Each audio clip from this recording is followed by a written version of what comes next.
Paano kung ang gamot na nagpapanatili sa iyong buhay ay ang lason palang unti-unting pumapatay sa iyo? Sa mundo ng medisina, hindi lahat ng hero may suot na kapa. Ang iba may hawak na hiringgilya at may isang matamis ng ngiti. Isang pasyente, dose-dose ng operasyon. Mula cancer hanggang paralysis, lahat ng diagnosis meron siya. Pero ito ang nakapagtataka. Nasa tuwing wala ang kanyang caregiver, lahat ng resulta ng lab results niya bumabalik sa normal. Isa ba itong medikal na milagro?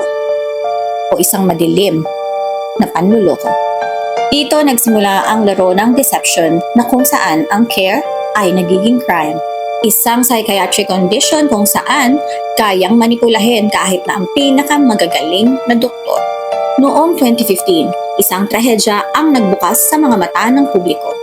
Isang kaso kung saan ang biktima ay naging suspect at ang saint ay naging predator. Anong gagawin mo para makatakas sa isang taong ang pagmamahal ay isang uri pala ng pagpapahirap?